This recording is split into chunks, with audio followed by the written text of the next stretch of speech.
Today we will look at the foundation of OSINT, the internet. Without the internet, well, there wouldn't be any open source information gathering, which is essentially what OSINT really is. First, let's take a look at the internet as we know it in our everyday life. We get on our computers, we go to our favorite search engines, be it Google, Bing, DuckDuckGo, which by the way is my favorite search engine, or wherever, and we search for whatever interests us at that moment. Those searches give us results that are found on the internet. Now, those results are not found right when we conduct that search. The technology behind all of that lays in the search engine's database. I don't want to get so technical that I bore you to death, but it is good to know the basics of how things work. The search engine sends out what we refer to as bots all day, every day, scouring the World Wide Web all the time looking for information, but not just information. They look for files such as PDFs, Word documents, spreadsheets, you name it, they look for it all. Now those bots, which are actually little programs running on the search engines, grab all of this data, almost every word, sentence, and paragraph, plus file names and contents of those files sometimes, and they store all of this information into a huge database. This video is sponsored by OREP Insurance and Working PI Magazine. OREP is a leading provider of private investigator liability insurance.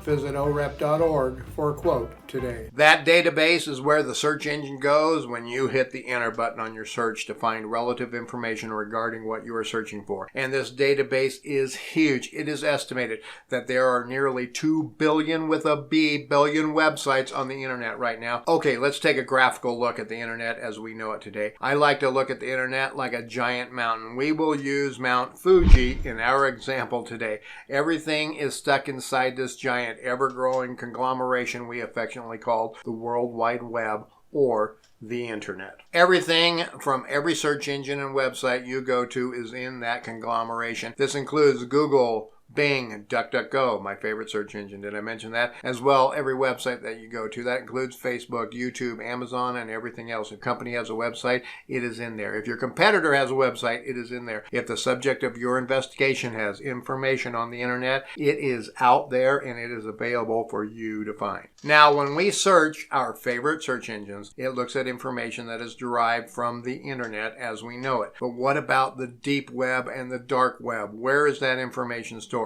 Let's go back to our graphic representation of the internet. We see Mount Fuji there, and we see everything above the baseline of the mountain represents the internet as we know it. The deep web, as well as the dark web, can essentially be looked at as layers of internet that are below the regular World Wide Web. Now, one thing in common about the deep web and the dark web is that they do not get indexed by the search engines. This is due to several factors. One reason that some things on the regular internet do not get indexed in those databases is because the website owner has flagged certain information and files to not be indexed. Now, this keeps honest search engines honest, but it does little for the not so honest ones, but that's a topic for another day.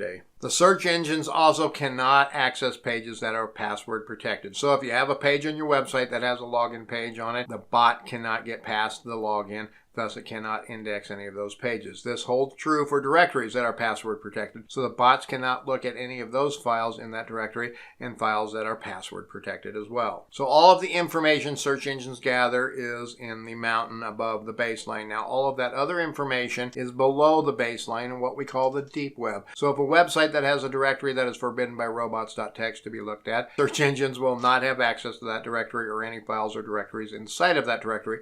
These directories and files are in the deep web. Let me throw out a quick disclaimer. When you are looking in the deep web, you are looking for things which people do not want others to find. You may come across things you never wanted to see or never wanted to find. Be very careful and mindful of this. The simple answer to the question, can I access deep web files, is yes. The complicated answer to the question, can I access deep web files, is, well, it's complicated, folks. If it is a password-protected directory, no, you cannot legally access it. If it is a password-protected file, no, you cannot legally access it. And if it is a password-protected database, no, you cannot legally access it. You can access some hidden directories and files if, keyword here is if, you know what their names are or where they are located. So if you're looking for hidden files on abccba.com, which is not a real website, you could try the tedious and manual way of locating things. You might try going to www.abccba.com/employees or /payroll or /hidden files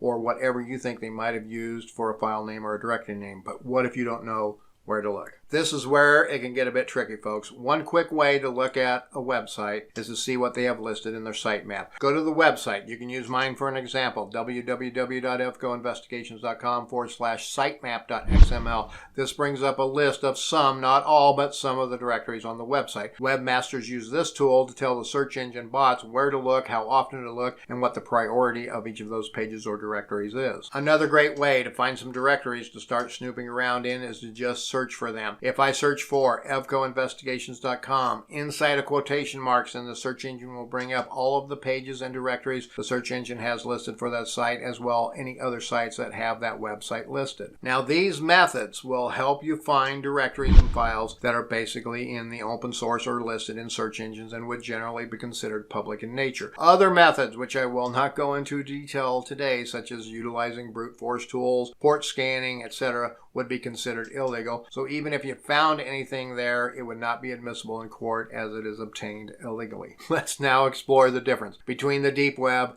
and the dark web. Going back to our graphic, we see the dark web below the deep web. The dark web, folks, is a dark, dark place to be sure. There is not a lot of good to be found there. There are various versions of the dark web as well, which most people don't know about. The most popular is Tor, or the Onion Router dark web. This utilizes an anonymous proxy network and data is routed through relays. It is quite complicated in how it works. Then there's I2P, which is an anonymous peer-to-peer network running garlic routing and utilizes unidirectional tunnels to move data. I2P is mostly used for file and information sharing. Freenet is another dark web which utilizes the user's bandwidth to share files and information, generally all for illegal purposes. Folks, my biggest advice when it comes to the dark web is just don't go there. I'm not going to go into detail of how to get there. It is dangerous and it is ugly to be sure. If you think you're going there in the most secure method possible, you're probably still leaving yourself wide open to be attacked by hackers. The dark web is the home of the worst of the worst. Everything illegal you can imagine is there,